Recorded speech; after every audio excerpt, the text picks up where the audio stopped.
वो एमसीक्यूज जो chemistry physics दोनों में आती है कि इलेक्ट्रॉन, प्रोटॉन, न्यूट्रॉन और अल्फा में किसका ईएम रेशो सबसे ज़्यादा है। तो भाई देखो, इलेक्ट्रॉन का तो होता है 1.75 इंटू 10⁻11 कूलम पर केजी। ये तो बहुत आता है, कई बार बता चुका हूँ मैं क्लास में भी। प्रोटॉन के लिए हमें पता है कि भाई प्रोटॉन का चार्ज 1.6 इंटू 10⁻19 और जो मास है 1.67। अगर फ़र्ज़ करो इन दोनों को हम काट दें और -27 इधर ले जाएं तो 10⁸ coulomb per KG. Of course electron से कम ही होगा, लेकिन बच्चों बिल्कुल एक्यूरेट वैल्यू वैसे जो होती है वही होती है 9.67 इंटू 10⁻7। ऑफ कोर्स यही हो गई अप्रॉक्सीमेटली। अच्छा, बहरहाल एक्यूरेट याद कर लें तो बहुत अच्छी बात है, नहीं तो आप निकाल सकते हैं पेपर में ऐसे। न्यूट्रॉन की क्या होगी? 0, क्योंकि चार्ज ही नहीं। ठीक है, अब आ जाओ अल्फ़ा की। अल्फ़ा का मतलब होता है 2 प्रोटॉन और 2 न्यूट्रॉन। तो अल्फ़ा का चार्ज जो है प्रोटॉन के चार्ज से डबल होता है, मास 4 टाइम्स होता है। तो अगर 2 और 4 को काट दो तो इसका मतलब है इसको 2 से डिवाइड कर दो। किसको? प्रोटॉन के चार्ज को। मैंने भी कहा 10⁸ को हम कैसे लिख सकते हैं? 10 इंटू 10⁻7 2 से डिवाइड कर दो तो अप्रॉक्सीमेटली ये आएगा 5 इंटू 10⁻7। वैसे एक्यूरेट वैल्यू जो अल्फ़ा की होती है ईएम, वो ये वाली होती है 4.82 इंटू 10⁻7। तो एक बात तो तय है कि सबसे ज़्यादा ईएम रेशो किसका होता है बच्चों? हमेशा इलेक्ट्रॉन का। फिर उसके बाद किसका होता है? प्रोटॉन का।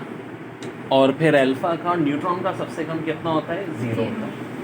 एक चीज़ और बताओ मुझे, कभी कहेंगे प्रोटॉन और अल्फ़ा का ईएम रेशो तो 2:1 हो जाएगा। अभी तो देखा है यार, प्रोटॉन का क्या होगा? डबल होगा अल्फ़ा से। ठीक है, तो अल्फ़ा से क्या होगा? डबल होगा। ठीक है, एक्यूरेट से देखो और अप्रॉक्सीमेट से देखो, दोनों सूरत में। तो प्रोटॉन और अल्फ़ा का ईएम रेशो अगर पूछें तो 2:1।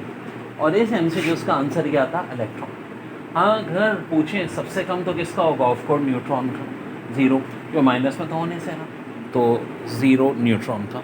Very very important, physics chemistry दोनों में बार बार आ रही है। एग्जाम में ये क्वेश्चन था कि पोटेशियम, मैग्नीशियम, आयरन और गोल्ड में सबसे ज़्यादा रिएक्टिव कौन सा होता है। तो देखो, ये होती है रिएक्टिविटी सीरीज़। सबसे ज़्यादा मेटल में रिएक्टिव पोटेशियम, तो ऑफ कोर्स नंबर 1 पे पोटेशियम। फिर सोडियम, कैल्शियम तो ऑप्शन में नहीं है, मैग्नीशियम है, तो ये आंसर आ जाएगा बच्चों। इस पर बहुत सवाल आता है। फिर ये आयरन और गोल्ड तो नीचे ही होता है सबसे, तो जनाब ये आ गया। अच्छा, इसमें डिफरेंट तरीके से पूछा था। एक बार कहा था इंक्रीजिंग ऑर्डर, अगर इंक्रीजिंग ऑर्डर हो तो सबसे पहले सबसे कम गोल्ड, फिर आयरन, फिर मैग्नीशियम, फिर पोटेशियम। डिक्रीजिंग हो तो मैग्नीशियम, पोटेशियम, मैग्नीशियम, आयरन और गोल्ड होगा। अब देखो, इसको याद रखने के लिए एक बड़ा आसान होता है जुमला। पोटेशियम, ऑफ कोर्स पी से बात हो रही है तो please. Sodium stop, calcium calling, magnesium me, aluminium a, carbon careless, zinc zebra, iron state, tin try, lead यानी एल यानी लर्निंग, हाइड्रोजन यानी हाउ।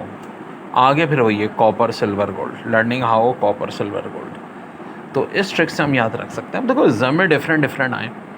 एक बार मैग्नीशियम की और एल्युमिनियम की और टिन की और लेड का ऑर्डर पूछा था, तो ऑफ कोर्स बता सकते हैं हम सबसे ज़्यादा रिएक्टिव मैग्नीशियम है, फिर एल्युमिनियम है, फिर टिन है, फिर लेड है।